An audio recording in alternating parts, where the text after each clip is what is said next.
What if Ryomen Sukuna, the king of curses, had entered the Culling Game as a player? What if every single fighter in every colony had to face Sukuna directly? Would anyone survive? We're going to start in the Sendai Colony because it has some of the most interesting players in the arc. The deadlock there featured 4 elite players: Dhruv Lakdawalla, Takako Uro, Ryu Ishigori, and the special grade cockroach curse, Kurourushi. Each one of them was the kind of threat that could serve as a season-long antagonist in a lesser manga. But against Sukuna, they're an appetizer platter. The first person to face Sukuna is Dhruv, but it still wouldn't be much of a fight. Despite Dhruv's abilities, Yuta dispatched him efficiently, and Yuta himself is described as second only to Gojo in unusual abilities.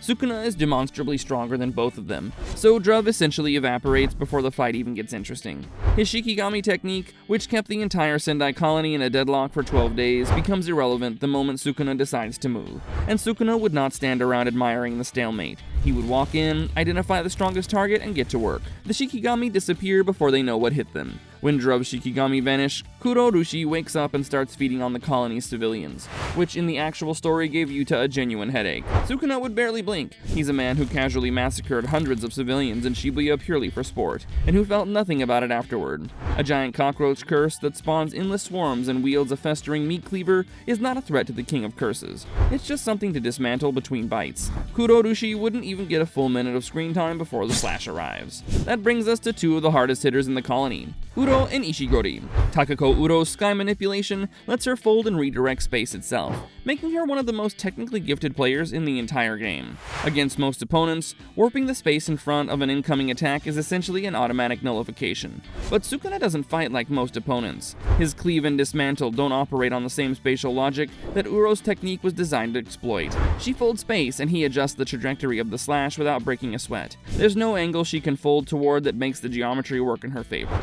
Because Sukuna's cursed energy output means he isn't locked into predictable attack vectors, and once he gets bored toying with her, his malevolent shrine domain ends the conversation entirely. There's no barrier to hide behind, no direction to fold space toward, and nowhere far enough to run. Her technique gets neutralized the moment Sukuna stops finding it interesting. Then there's Ryu Ishigori, the man Kenjaku himself described as a true cannon, and who possesses the highest raw curse energy output of any player in the game. His granite blast can level entire city blocks in a blink. Against Sukuna, however, it's the kind of technique that gets you sliced in half mid-sentence. Sukuna, even at 15 fingers, immediately chopped up Ishigori in the actual story without flinching. At full power, Sukuna wouldn't even need a malevolent shrine. A dismantle aimed at the world rather than Ishigori's body directly, the same trick he eventually used to get around Gojo's infinity, would end that fight in about a second. Now let's move on to Tokyo number 2, where Kashimo was holding court like a man who had literally been waiting for hundreds of years for a good time. Hajime Kashimo made a deal with Kenjaku centuries before the Culling Game began, agreeing to be turned into a cursed object and reincarnated in a new body, solely on the condition that he would eventually get to fight Sukuna. His curse technique gives him electricity-based cursed energy that he can build up on opponents and discharge as a bolt that bypasses normal defenses.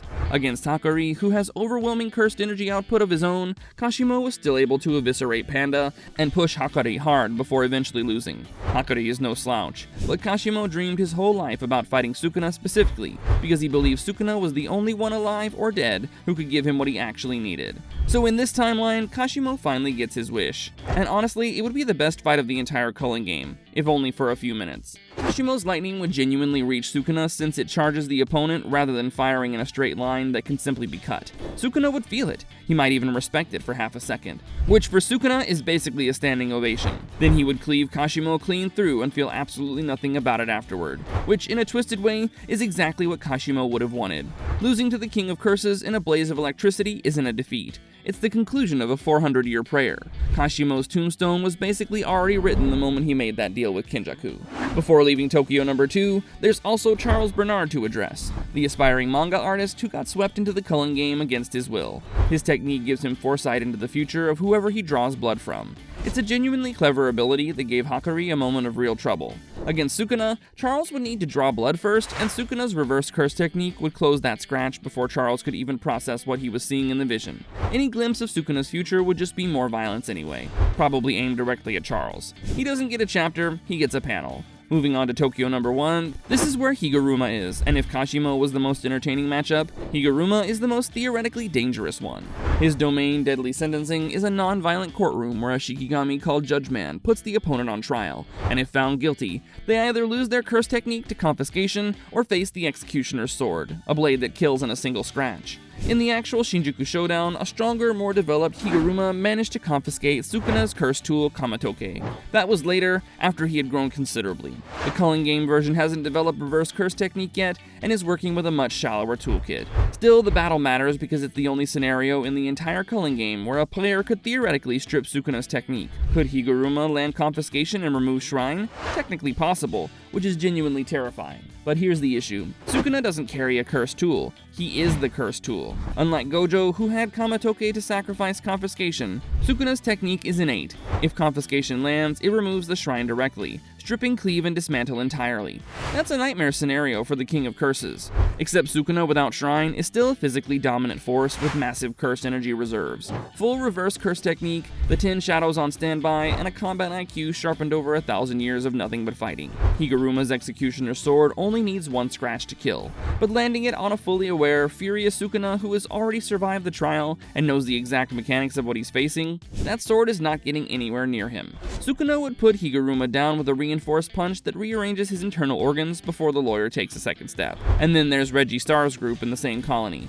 Remi's scorpion hair, Chizuru Hari's finger claws, Iori Hazunoki's explosive flesh, Reggie's contractual recreation, one by one, a catalog of abilities that range from inconvenient to interesting for about 3 seconds. Hazunoki is the most relevant because his exploding body parts are legitimately powerful, and his willingness to detach his own eyes and teeth as projectiles reflects an unusually high threshold for self-destruction. Sukuna would probably find that mildly amusing before Dismantle removes the problem entirely. Reggie's technique manifests physical objects from burned receipts, which is creative and surprisingly versatile in practice, but none of those manifested objects survive contact with cleave. And if Reggie tries to expand his domain, he needs to remember that Sukuna's malevolent shrine requires no barrier. The slashes simply begin and everything within 200 meters becomes raw material. Which brings us to Yorozu, the Heian-era sorcerer obsessed with Sukuna, whose construction technique lets her build anything from scratch, including a mathematically perfect true sphere that exerts infinite pressure on contact. When she deployed that inside her domain, threefold affliction during the actual story, things looked genuinely dire for Sukuna, until Maharaga had adapted to her technique and bailed him out.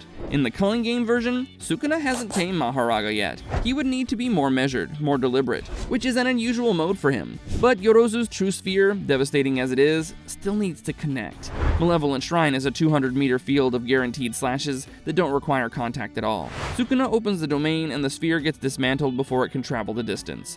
Yorozu loses her sure hit mechanism, and after that, it becomes a straightforward execution. Tragic for her, given everything she felt for him. Sukuna, of course, does not care. Which finally brings us to the last piece of this puzzle, Kenjaku. In the actual story, Kenjaku spent the entire Culling Game hiding behind the game structure, manipulating from a distance, and only surfacing once the conditions were favorable. He never fought Sukuna directly because he was smart enough to know what that outcome looked like. But in this timeline, Sukuna has cleared every colony and accumulated every point in the game. Kenjaku is the last remaining player. There's nowhere left to hide. Kenjaku is not defenseless though. Curse Spirit Manipulation lets him weaponize a catalog of absorb techniques. His open barrier domain, Wound Perfusion, is powerful enough to have made a joke out of Tengen and Yuki's entire counter strategy, and he possesses centuries of tactical experience and intimate knowledge of his opponents. He knows Sukuna as well as anyone alive. But knowing how a hurricane works doesn't mean you survive standing in one. Sukuna would absorb everything Kenjaku throws at him. Then Malevolent Shrine would rip through the absorbed curse spirits like paper, and the domain clash would end with Wound Perfusion crumbling against a technique that was already ancient when Kenjaku was still human. The brain that has been swapping bodies and pulling strings across centuries of Jujutsu history finally meets the one variable that no amount of preparation could account for. The Culling Game was designed to be a crucible that generated enough chaos and curse energy to complete Kenjaku's grand merger. What nobody accounted for is that Sukuna doesn't generate chaos for a ritual. He generates it because he genuinely cannot think of a better way to do things. But what if Gojo wasn't locked up and fought in the Culling Game? Well, click on this video to find out. Go ahead, click it.